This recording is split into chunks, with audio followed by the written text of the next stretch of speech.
Hello दोस्तों, नमस्ते, राम राम। मैं हूं अमित चौधरी। स्वागत है आपका अपने YouTube channel Amit sir GK में। आज हम 10th क्लास के फर्स्ट चैप्टर का पार्ट 2 करेंगे। आपको मैं पार्ट 1 कल करा चुका हूं। ठीक है, जिस बच्चे ने पार्ट 1 नहीं देखा वो कृपया जाकर के कल के पार्ट 1 को सर्च करके या देखे मेरी पिछली क्लास को। ठीक है, तभी जाके समझ में आएगी आगे की ये स्लाइड। ठीक है, सीधा हम अपनी स्लाइड पर चल रहे हैं। ठीक है, इसमें कोई दिक्कत नहीं होगी। कल हम कर चुके हैं यूरोप में राष्ट्रवाद का उदय कर चुके हैं। ठीक है, और एक मिनट रुको। यूरोप में राष्ट्रवाद का उदय, फ्रांसीसी क्रांति, नेपोलियन का शासन और उसके प्रभाव कर चुके हैं, वेना संधि। ठीक है, इसके आगे हम करेंगे आज। ठीक है, चलते हैं सीधा। ग्रीस की आजादी पर पहुंच चुके थे हम। ग्रीस की आजादी का संघर्ष 1821 में शुरू हुआ था। ग्रीस के राष्ट्रवादियों को ग्रीस के ऐसे लोगों से भारी समर्थन मिला जिन्हें देश निकाला दे दिया गया था। इसके अलावा उन्हें पश्चिमी यूरोप के अधिकांश लोगों से भी समर्थन मिला जो प्राचीन ग्रीक संस्कृति का सम्मान करते थे। मुस्लिम साम्राज्य के विरोध करने वाले इस संघर्ष का समर्थन बढ़ाने के लिए कवियों और कलाकारों ने जन भावना को इसके पक्ष में लाने की भरपूर कोशिश की। यहाँ पर यह बताना जरूरी है कि ग्रीस उस समय ओटोमन साम्राज्य का एक हिस्सा हुआ करता था। आखिरकार 1832 में कॉन्स्टेंटिनोपल की ट्रीटी के अनुसार ग्रीस के स्वतंत्र देश को मान्यता दे दी गई और ग्रीस की आजादी की लड़ाई ने पूरे यूरोप के पढ़े लिखे वर्ग राष्ट्रवाद की भावना को और भी मजबूत कर दिया था। ठीक है, ये ग्रीस की आजादी थी। अब राष्ट्रवाद की भावना इनके अंदर और रोमांचिक परिकल्पना क्या है? रोमांटिसिज्म एक सांस्कृतिक आंदोलन था जिसने राष्ट्रवाद की भावना को एक खास स्वरूप को विकसित करने की कोशिश की थी। रोमांटिक कलाकार अक्सर विज्ञान और तर्क के बढ़ावे की आलोचना करते थे। उनका फोकस भावुकता, सहज ज्ञान और रहस्यों पर ज्यादा होता था। ठीक है, उन्होंने एक साझा विरासत, एक साझा संस्कृति, इतिहास को राष्ट्र के आधार पर बनाने की कोशिश की थी। ठीक है मेरे भाई। कई अन्य रोमांटिक जैसे कि जर्मनी के तर्कशास्त्री जोहन गोटफ्रीड हर्डर 1744-1803 का मानना था कि जर्मनी संस्कृत के सही स्वरूप को वहां के आम लोगों को ढूंढा जा सकता है। सॉरी, इन रोमांटिक विचारों ने देश की सच्ची भावना को लोकप्रिय बनाने के लोकगीत, लोक कविता, लोक नृत्य का सहारा लिया। ठीक है, जैसे ये यहाँ की जनता जागरूक हो सके या कुछ उसके अंतर्गत अवेयरनेस आ जाए। ऐसी स्थिति में जब अधिकांश लोग निरक्षर थे तब आम लोगों की भाषा का इस्तेमाल भी और भी महत्वपूर्ण हो जाता था। ठीक है, नेक्स्ट है कैरोल करपिंसिन ने पोलैंड में अपने ओपेरा के माध्यम से राष्ट्रवाद के संघर्ष उजागर किया था।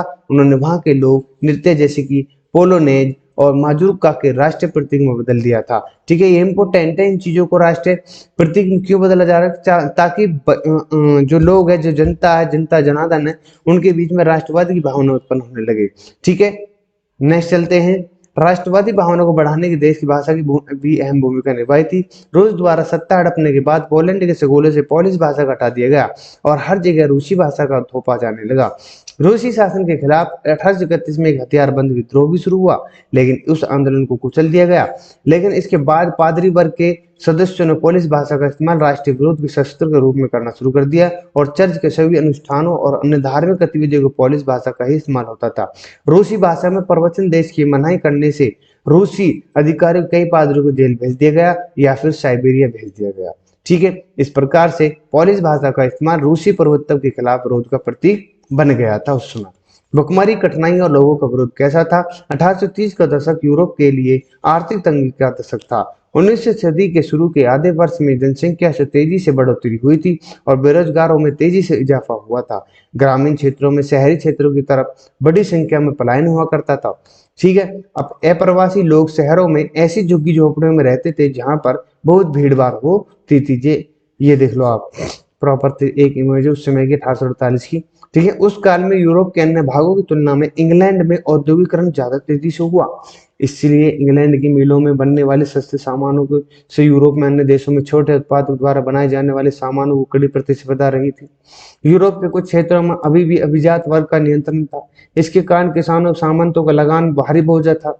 एक साल के फसल के नुकसान और खाद्यान्न को बढ़ती कीमतों के कारण कई गांवों, शहरों और भुखमरी की स्थिति उत्पन्न होने लगी। ये यूरोप के भाग हैं, क्षेत्र है, गाँव है, देख लो। हमारे भारत की तो बाद की बात है, पहले वहां पर भी इन्होंने बहुत कुछ कर रखा था। बहुत कुछ ऐसे देखने को मिलता था, ना कि प्रॉपर एक भारत में ऐसा हुआ था, सब जगह ही उस समय था। ठीक है, हड़बड़ी, क्रांति, हर प्रकार की क्रांति, हर चीज को लेकर के राष्ट्रवाद की भावना आने में बहुत समय लग गया था। ठीक है, 1848 का साल ऐसा ही एक बुरा साल था। भोजन की कमी और बढ़ती बेरोजगारी के कारण पेरिस के लोग सड़कों पर उतर आए थे। विद्रोह इतना जबरदस्त था कि कई लुई फिलिप को वहां से पलायन करना पड़ा। एक नेशनल असेंबली ने प्रजातंत्र को घोषणा कर दी और 21 साल से ऊपर की उम्र को सभी वयस्क पुरुषों को मताधिकार दे दी गया। लोगों को काम के अधिकार की घोषणा भी की गई और रोजगार मुहैया कराने के लिए राष्ट्रीय कार्यशाला बनाई गई। ठीक है, नेक्स्ट है उदारवादियों की क्रांति कैसी थी। जब गरीबों का विद्रोह 1848 में हो रहा था, तभी एक अन्य क्रांति भी शुरू हो चुकी थी, जिसका नेतृत्व पढ़ा लिखा मध्यम वर्ग रहा था। यूरोप के कुछ भागों में स्वतंत्र राष्ट्र जैसे कोई चीज नहीं थी, जैसे कि Germany, Italy, Poland, Austria Hungarian साम्राज्य में। इन क्षेत्रों में मध्यम वर्ग के स्त्री और पुरुष राष्ट्रीय एकीकरण संविधान की मांग शुरू कर दी थी, पढ़े लिखे थे। उनकी मांग थी कि संसदीय प्रणाली आधारित राष्ट्र का निर्माण हो। वह एक संविधान, प्रेस की आजादी और गुटबंदी की आजादी चाहते थे। ठीक है, जो मध्यम वर्ग के लोग थे, पढ़े लिखे। फ्रैंकफर्ट पार्लियामेंट क्या है, जर्मनी में ऐसे कई राजनीतिक गठबंधन थे जिनके सदस्य वर्गीय, पेशेवर, व्यापारी, धनी, कलाकार हुआ करते थे। फ्रैंकफर्ट शहर में एकत्रित हुए और एक सर्कल जर्मन असेंबली के लिए वोट करना शुरू कर दिया था। ठीक है, 18 मई 1848 को 831 चुने प्रतिनिधियों ने जश्न मनाते हुए एक जुलूस निकाला और फ्रैंकफर्ट पार्लियामेंट को चल पड़े, जिसका आयोजन सेंट पॉल के चर्च में किया गया। ये आपको दिख रही है चर्च।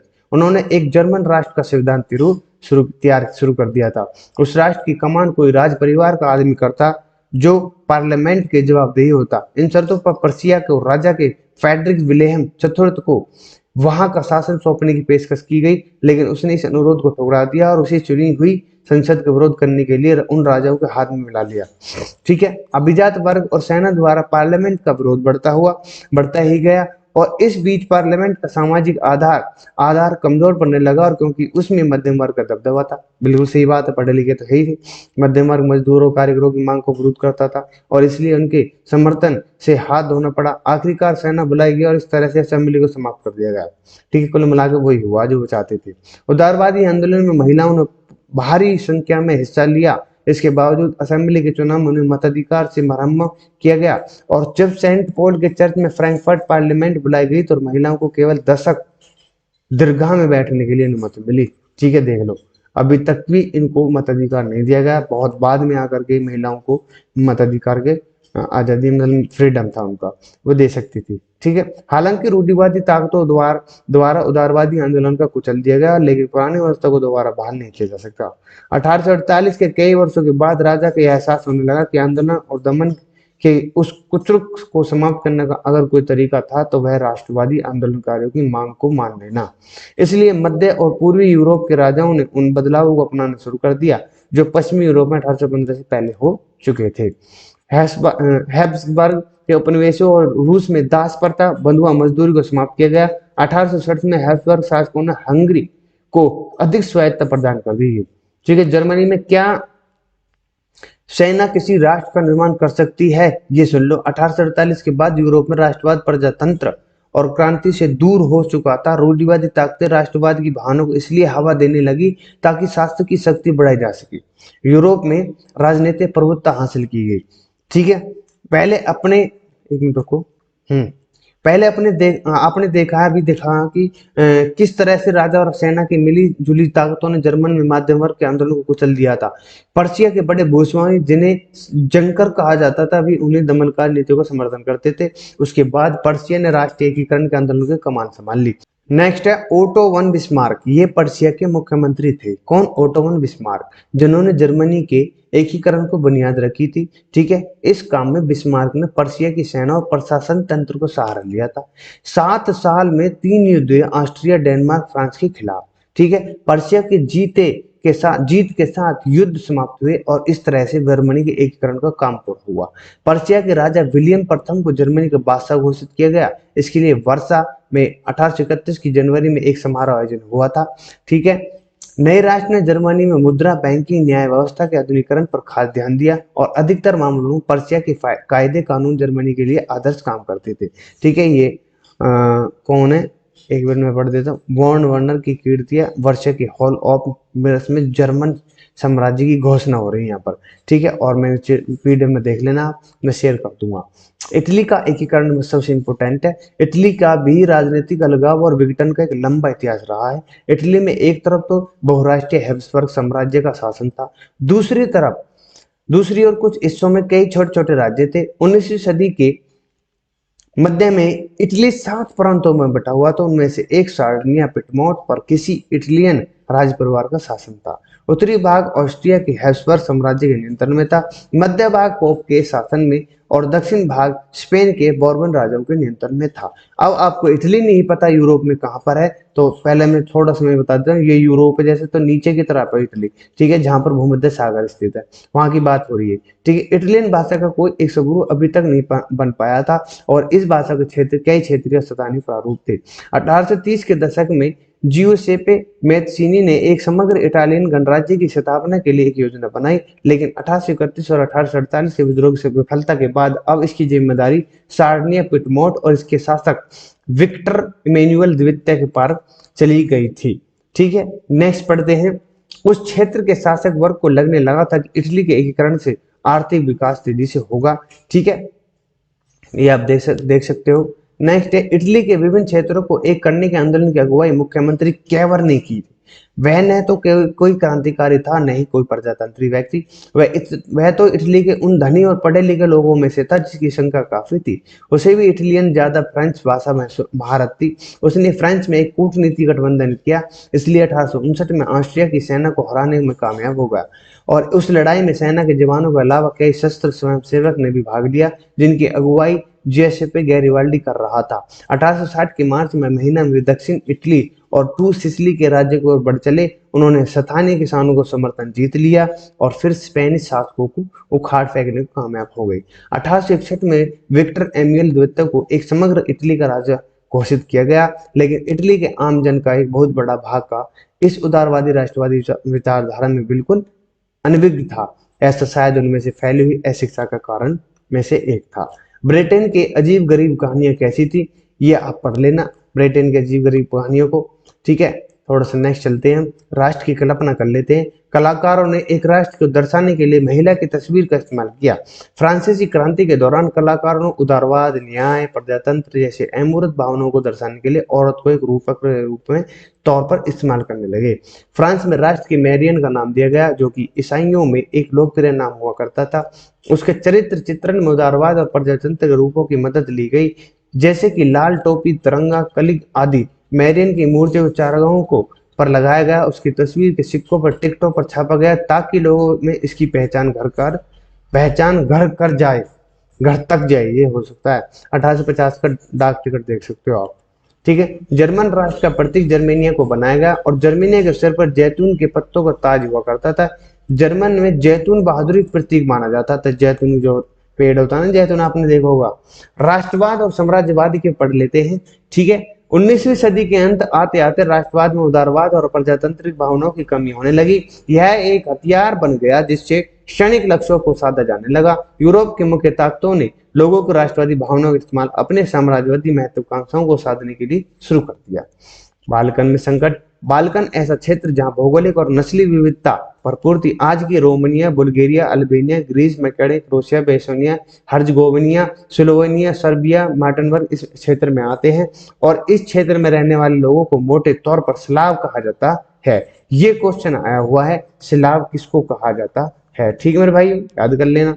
बाल्कन का एक बड़ा हिस्सा ओटोमन साम्राज्य पर नियंत्रण था, और यह वह दौर था जब ओटोमन साम्राज्य बिखर रहा था और बाल्कन में रोमांटिक राष्ट्रवादी भावना बढ़ रही थी। इसलिए यह क्षेत्र ऐसा था कि जैसे किसी बारूद के ढेर पर बैठा हो, कभी भी फट सकता था। ठीक है, पूरी 19वीं सदी में ओटोमन साम्राज्य ने आधुनिकीकरण और आंतरिक सुधारों में अपनी ताकत बढ़ाने की कोशिश की थी, लेकिन इसमें उसे अधिक सफलता नहीं मिली। इसके नियंत्रण में आने वाले यूरोपीय देश एक एक करके इसके अलग होते गए और अपनी आज़ादी घोषित करते गए। बाल्कन के देशों से उन्होंने अपने इतिहास, राष्ट्रीय पहचान का हवाला देते हुए अलग होने की घोषणा की। ठीक है, ये आप देख लेना मैप में। लेकिन जब ये देश अपनी पहचान बनाने और आज़ादी पाने के लिए संघर्ष कर रहे थे, तब यह क्षेत्र कई गंभीर झगड़ों का अखाड़ा बन चुका था। इस प्रक्रिया में बाल्कन के क्षेत्र ताकत हथियाने के लिए जबरदस्त लड़ाई हुई थी या जारी थी। ठीक है, उसी दौरान विभिन्न यूरोपियन ताकत के बाद उपनिवेशों और व्यापार को लेकर कशमकश चल रही थी और वह झगड़ा नौसेना और सेना की ताकत बनाने के लिए जारी था।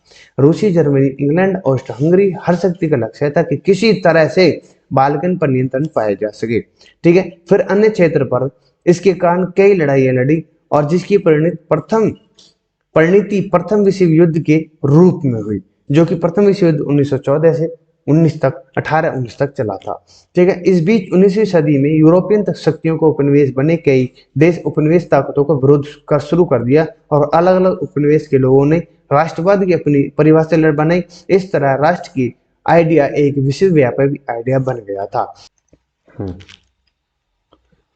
तो नेक्स्ट स्लाइड आपके सामने, फर्स्ट क्वेश्चन आपके सामने है, इटली तथा जर्मनी वर्तमान में किस महादेश के अंतर्गत आते हैं? मतलब किस कॉन्टिनेंट के, मैं बोलूंगा किसके अंतर्गत, उत्तरी अमेरिका, दक्षिण अमेरिका, यूरोप या पश्चिम एशिया। तो सी इज द राइट आंसर हो जाता है। नेक्स्ट क्वेश्चन सेकंड है, फ्रांस में किस शासन वंश की पुनः स्थापना वियना कांग्रेस द्वारा की गई थी? हैब्सबर्ग, आलिया वंश, बुर्बो वंश या जारशाही? तो बुर्बो वंश के हुई थी, किसके द्वारा? पुनः स्थापना वियना कांग्रेस के द्वारा। ठीक है, तो सी इज द राइट आंसर हो जाता है। नेक्स्ट क्वेश्चन, मेजनी का संबंध किस संगठन से था? लाल सेना, कार्बनरी, फिलिक हेटेरिया, डाइट? तो कार्बनरी से था ये। मेजनी ये कई बार पूछा गया क्वेश्चन है, इसलिए मैंने डाल दिया है। नेक्स्ट क्वेश्चन, इटली एवं जर्मनी के एकीकरण के विरुद्ध निम्न में से कौन था? तो इटली और जर्मनी के कौन था? ऑस्ट्रिया, प्रसा, रूस या इंग्लैंड? तो इसका आंसर हो जाता Austria. C is the right answer. Next है फिफ्थ क्वेश्चन, काउंट काबुर को विक्टर एमिनल ने किस पद पर नियुक्त किया था? सेनापति, फ्रांस के राजपूत या प्रधानमंत्री, गृहमंत्री? तो इसको प्रधानमंत्री पीएम चुना था इसने। ठीक है, जैसे हम पढ़ के आए। गैरीबाल्डी पेशे से क्या था? सिपाही, किसान, जमींदार, नाविक? ये नाविक था एक। गैरीबाल्डी पूछा गया क्वेश्चन, इसलिए मैंने डाले हुए हैं। नेक्स्ट है सेवंथ क्वेश्चन, जर्मन राइन राज्य का निर्माण किसने किया था? लुई 18वां, Napoleon Bonaparte, Napoleon two, Bismarck? तो जर्मन राइन की बात हुई है, इसका राइट आंसर है नेपोलियन बोनापार्ट। ठीक है, अब जाल वेरिन कैसी संस्था थी? क्रांतिकारी, व्यापारियों की, विद्वानों की, पादरी? तो व्यापारियों की थी जाल वेरिन। ये इंपोर्टेंट है, आपसे पूछ भी सकते हैं वो। ठीक है, नेक्स्ट क्वेश्चन है, रक्त एवं लोह की नीति का अवलंबन किसने किया था? मेजन, हिटलर, बिस्मार्क? में तो बिस्मार्क ने किया था रक्त एवं लोहे की। ठीक है, पूछेगा आपसे। फ्रैंकफर्ट की संधि आपकी 1864, 66, 70, 71? तो D is the right answer जो होता है 1871 में इसकी संधि हुई थी, किसकी? फ्रैंकफर्ट की। ठीक है, तो नेक्स्ट क्वेश्चन आपके सामने है, नेपल्स की क्रांति कब हुई? 1820, 21, 22, 23? तो 1821 इज द राइट आंसर हो जाता है। बी इसका राइट आंसर है। चार्टिस्ट आंदोलन कहाँ हुआ? France, Austria Hungary, England? तो D is the right answer हो जाता है। इंग्लैंड में चार्टिस्ट आंदोलन हुआ था। यूनान को एक स्वतंत्र राष्ट्र घोषित किया गया 35, 32, 42, 30? तो 1832 में यूनान को एक स्वतंत्र घोषित किया गया। नेक्स्ट क्वेश्चन आपके सामने है 14, कार्बनरी संगठन किस वर्ष हुआ? 32 गलत है, 15 भी गलत है, 1810 में हुआ था कार्बनरी संगठन। जो जो क्वेश्चन इंपोर्टेंट है सभी मैं आपके लिए लाया हूं, जो आपको देखने को मिलेंगे पेपरों में। एड्रियानोपल की संधि कब हुई? 1828, 29, 30, 31? तो 1829 में एड्रियानोपल की संधि हुई थी और ये हुई थी तुर्की और रूस के बीच में। ठीक है, एड्रियानोपल की संधि किन दो देशों के बीच हुई? तुर्की और रूस के बीच में हुई थी। नेक्स्ट है, शैडाउन का युद्ध किन के बीच हुआ? पर्सा और ब्रिटेन, फ्रांस, और पर्सा रूस? तो इनमें से किस किस के बीच में शैडाउन के बीच में युद्ध हुआ? ये शैडाउन का रूस, फ्रांस और पर्सा के बीच में। और पोलैंड के विद्रोह को किसने कुचला? फ्रांस ने या रूस ने। और सन 1870 में फ्रांस और पर्सा। नेक्स्ट क्वेश्चन 17 क्वेश्चन आपके सामने है, शैडाउन का युद्ध किन के बीच हुआ? ब्रिटेन, ये गलत है, ब्रिटेन, फ्रांस गलत, फ्रांस और पर्सा के बीच में हुआ था शैडाउन का युद्ध। ठीक है। पोलैंड के विद्रोह को किसने कुचला था? रूस ने, ब्रिटेन ने, ऑस्ट्रिया ने, फ्रांस ने। तो रूस ने कुचला था। ठीक है। नेक्स्ट है 1870 में फ्रांस और पर्सिया के बीच सैडोन में हुआ। यूरोपीय वासियों के लिए किस देश को साहित्य एवं ज्ञान विज्ञान पर अनुसरता रही? जर्मनी, यूनान, तुर्की या इंग्लैंड? तो यूनान था वो। B is the right answer हो जाता है इसका। ठीक है। तो इसी के साथ मेरी आई थिंक क्लास, हाँ बिल्कुल, इसी के साथ मेरी क्लास खत्म होती है, समाप्त होती है। ठीक है। आज आपका फर्स्ट चैप्टर समाप्त हो चुका है। हिस्ट्री का 10th क्लास का फर्स्ट चैप्टर आपके सामने था। पार्ट 1 और पार्ट 2 में दोनों में करके दिया है। पार्ट 1 कराया था कल और पार्ट 2 आज कराया है विद क्वेश्चन के साथ। बेस्ट ऑफ बेस्ट मैंने दिया है एक्सप्लेन के साथ। ठीक है। आप समझ लेना, कर लेना विद क्वेश्चनों के साथ। ठीक है। तो इसी के साथ नमस्ते, राम राम, जय हिंद, जय भारत।